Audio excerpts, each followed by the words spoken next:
The alleged Liverpool paedophile, Lindy Leah, is charged with participating in a sexual relationship with a juvenile resident of the children's home where she served as deputy manager. Lindy Leah has told a jury that she was joking when she suggested going for a night away with balloons and flake with a boy from the children's home where she worked. Lindy Leah allegedly fell in love with the teenage resident of the care home where she was employed as a deputy manager and is accused of engaging in a sexual relationship with him. The 44-year-old was claimed to have donned improper and revealing attire in his presence and permitted him to slumber in her bed, as well as apparently asking him for a love bite. But the married mother of two denies any improper behaviour and is currently on trial at Liverpool Crown Court. Lindy Leah commenced her testimony from the witness stand yesterday afternoon, detailing her employment as a caretaker for almost 3 years following her prior career in administration. Lindy Leah commenced her testimony from the witness stand yesterday afternoon, Tuesday. Clad in a black pinafore and with her blonde hair secured in a ponytail, she spoke on her employment as a caretaker for around 3 years, following her prior experience in an administrative position. When her counsel Rebecca Folletti asked what training she had received prior to taking on the job, she said, "In my interview, I told them I was a mother. My training was based on being a mum, then just basic training you do through the company. I seen the kids as my children. I wanted to show them how kids thrive with a good mother around them. That's the only way I knew to be. We tried to make it as homely as possible. That's what we wanted for the children, to make it as much as a home environment as we could." Asked how she came to become the boy's assigned key worker, Leah told the court, "He'd been in the home a few months. It seemed I was getting on with him and getting through to him the best. He was asked who would you like to be your key worker, and he asked for me. When it was put to her that colleagues had described her as feeling strongly for him and getting upset and emotional on behalf of him, she replied, I think it was incredibly unprofessional of me and inappropriate. I just took on this role of his mother. I really seen him as my son, my kid. I adored him. We were little besties. We were a little team. He seemed so unloved by everyone around him. He just didn't have a relationship with his family. He had no one. He seen me as his mother. I took on that role and really looked out for him." Questioned over the boy's drug use, Lindy Leah said, "I was obsessed with ketamine. I didn't want him killing himself. I was so scared of him becoming a smackhead. I've done so much training on it. I just wanted to fix it for him." Lindy Leah was also asked about an incident where she was alleged to have removed her jumper in front of the teenager after getting paint on her clothing and started wobbling her belly and breasts to him. She said of this, "I don't recall it. Her colleague was painting, so it could have happened. I would have took my jumper off. I always wear vest tops under my clothes. I wouldn't have been wiggling my body around to anybody." Of a further accusation that she had pulled up her bodysuit to show the shape of her vagina in his presence, she added, "Never. I do believe, if there was other staff present, somebody would have said something. I would never do that." One such trip with him and another boy was said to have been designed to distract them from their plans to attend Parklife Festival in Manchester as they weren't old enough.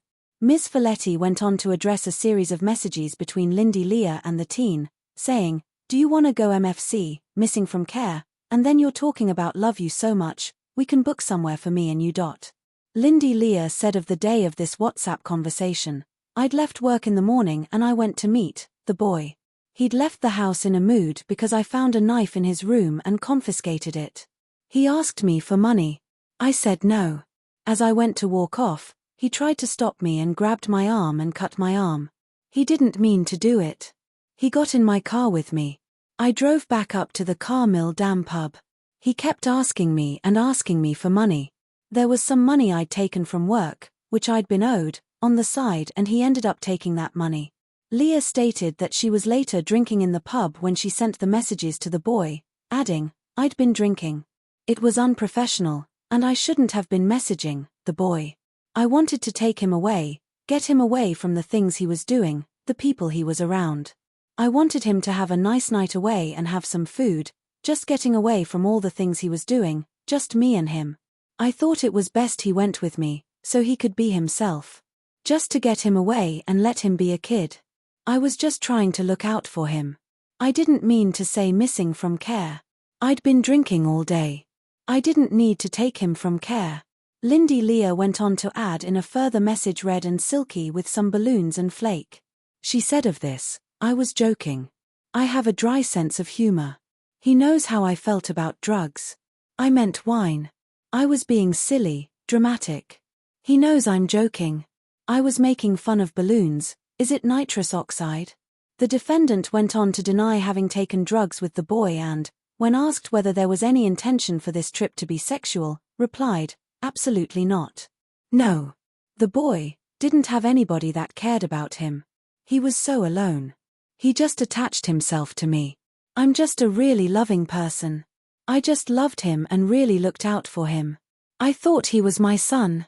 I thought he was my little friend. I had such an emotional, maternal attachment to him. It's inappropriate. It's not okay. My heart was in the right place. I actually thought I was doing the best job by him. There's a reason why these rules were put in place.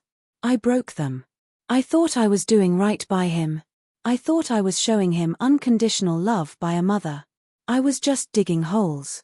Of another message, in which Lindy Leah suggested she would return the boy's mobile phone for a love bite, she said, "I'm joking with him. I think I'm funny. It was just banter. I don't want a love bite off a 15-year-old boy. I have a husband.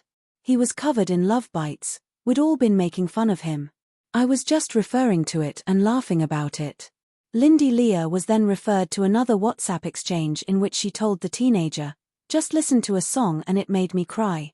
Stupid love songs. It made me think of you, then it made me cry." Jurors were told that the song in question was Waterfalls by TLC, with Lindy Leah adding, "I tried to make him listen to it. It's about a son who keeps doing wrong things and choosing the wrong path. I really thought I was a mum, and I thought I was helping him. I never meant for. I'm so sorry. I just wanted everyone to see or hear there was another. Although the messages are really inappropriate, I really meant well." Lindy Leah denies one count of being a person in a position of trust causing or inciting a child to engage in sexual activity. The trial, before Judge Brian Cummings KC, continues.